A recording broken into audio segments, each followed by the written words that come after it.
Thank you. Masha. Good to be here again.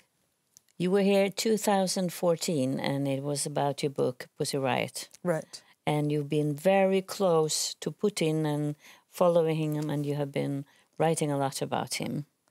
I wouldn't say I'd been close to Putin, but I had been writing about Putin for a long time. I think you came rather close to see what happened, closer than most people. We did have one on-the-record meeting that was very strange. It was an informal meeting, that lasted about 20 minutes. I remember that. Yes, it was odd. But now you live since 4 years in New York. That's right. And things have happened there too. Yes. So tell me, what do you see with your experiences from Russia in the U.S. now with Trump? Right. So, I think, we have to be careful with direct parallels. But I think that... Why? Why? Because the contexts are different, because the history is different, the political culture is different. So you can't make predictions based on what I've seen in Russia. But I think that having covered Putin for such a long time has given me a kind of optics. And I can see things in Trump and sort of point them out. And then when I point them out, people say, "Oh yeah, that I see that too." And it's not unique to covering Russia. My friends who covered Berlusconi sort of have the same skill, right? You see things because you've been used to observing them. If I remember right, when you were here last time, you said that Putin does not have a plan; he has a mission. Right. What do you mean by that?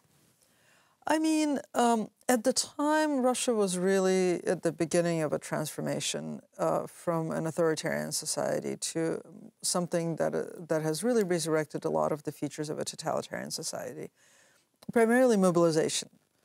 And so Putin was reframing his rule as something of, he was talking about traditional values and the Russian world and how Russia was going to be at the center of this traditional values civilization.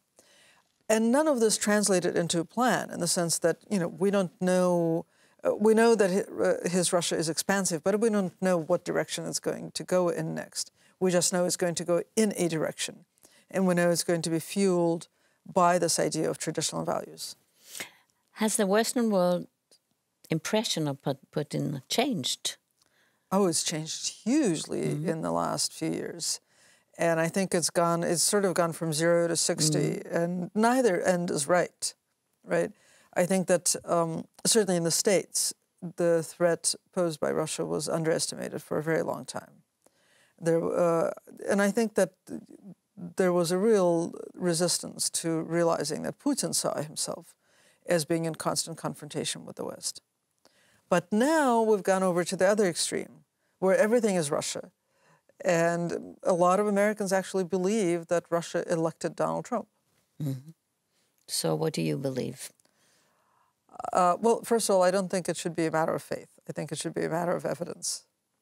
And at this point, we don't have... Things are going on now. There's an investigation. Investigations. But for now, there's no evidence that Russia had a decisive or any kind of influence on the outcome of the election. Russia meddled in the way that Russia has meddled for generations.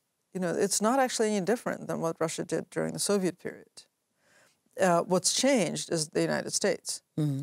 And so we really, no matter how you look at it, you have to come back to the fact that Americans elected Donald Trump. If we go back to Russia, are Russian people held captive by their own past? I think so. My new book is called The Future is History, and it's very much about that. It's about the failure or maybe the impossibility of reckoning with history in Russia and about the destruction that 70 years of totalitarianism created in Russian society. Russia has not been able to recover from that damage, and I don't know if it's even possible to recover from that damage. And what does that mean when it's not possible to recover from a history with a lot of blood? Right. Well, I think that sometimes it's useful to think about societies as individuals. And when we talk about individuals and trauma, we don't expect people to leave a traumatizing situation and immediately be able to create a healthy, happy life.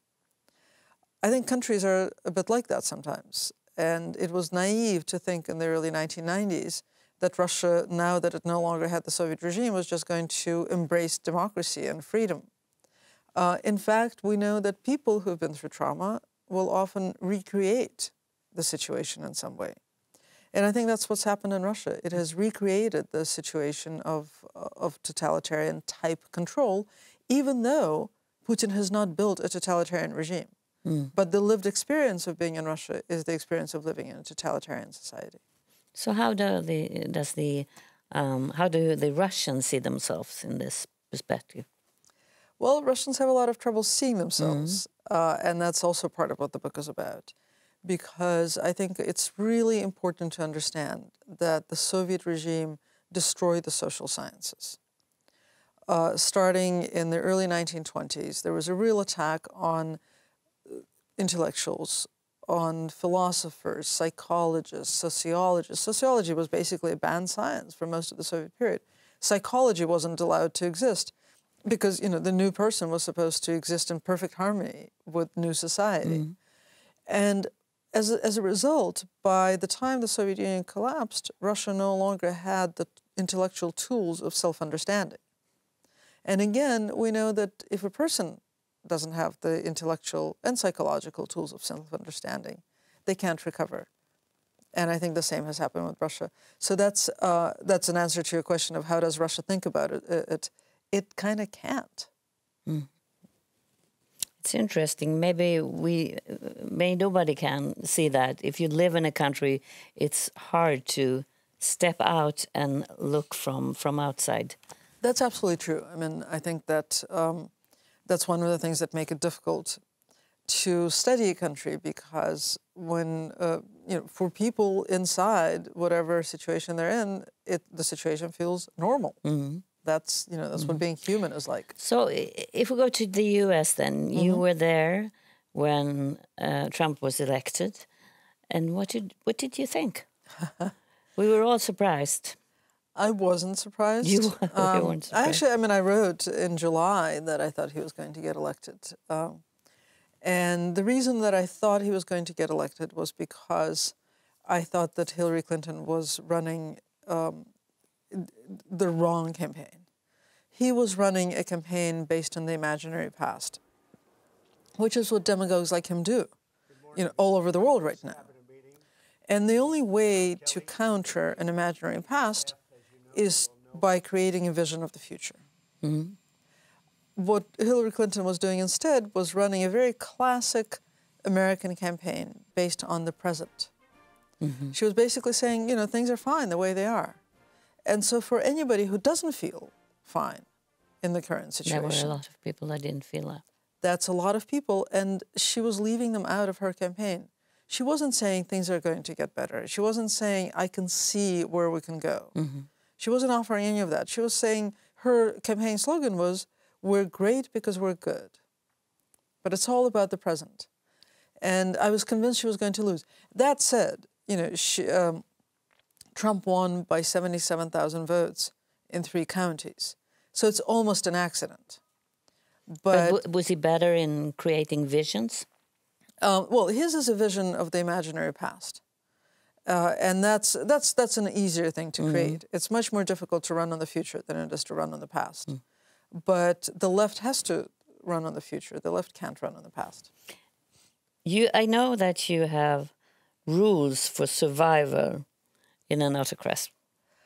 So what happened was that after Trump got elected, the night that Trump was getting elected, people I know, not necessarily friends, started sending me emails saying, tell us what to do now, which is a little bit silly. I mean, I'd had to leave Russia, right? So I don't know what to do.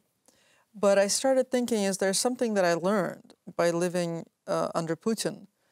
And even before that, as a child and a teenager living in the Soviet Union, that is special. And what I think I learned was the difficulty of surviving mentally and psychologically when reality just becomes crazy and mushy and and words are used to mean their opposite.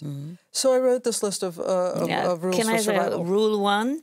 Yes. Believe the autocrat. He means what he says. So what that's about is that when Trump was running for president, he kept saying he was going to build a wall. He kept saying he was going to lock Hillary up. He kept saying he was going to deport all these people, including clearly even some American citizens. And as soon as he was elected, people started saying, well, you know, he was just using, you know, the overblown language. In fact, he's not going to do any of those things. And my point was, no. He is telling us exactly what he's going to do. And we have to take him at his word. And of course, you know, it's turned out that, yes, that's exactly what he's doing. Do you think that's changed now? Do people understand?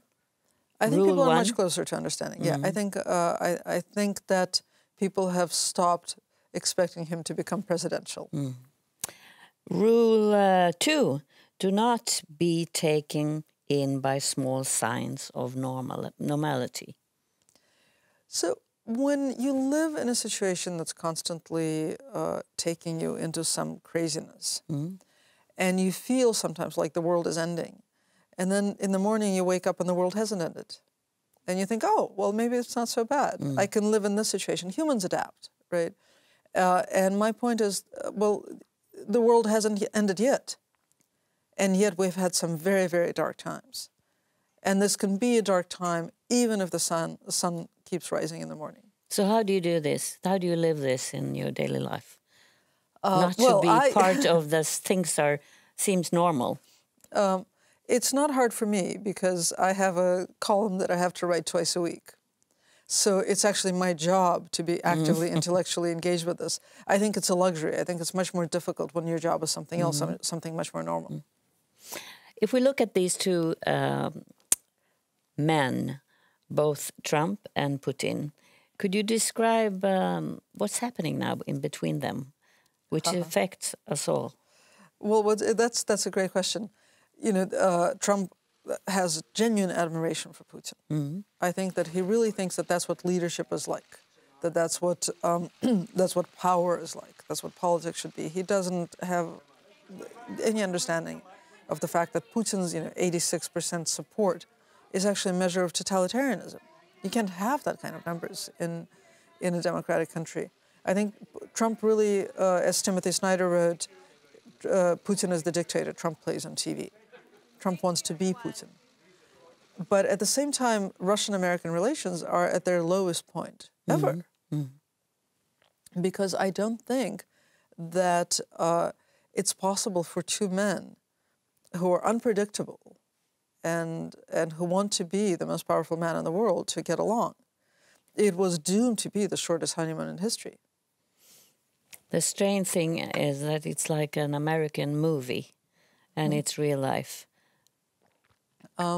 People might have looked at it that way. Right. Well, you know, I work as a translator. This is one of my very fun gig. I translate for the American series The Americans, which is a spy series about these undercover Soviet spies in the United States in the 1980s. And when the series started out, it was just this fanciful fantasy. And now it almost seems like a parable of reality.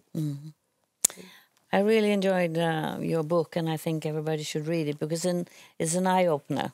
Thank you. And I have a lot of questions, but our time is over right now, and we'll come back next time. Thank you very much. I hope people will read it. Thank you so much. Thank you.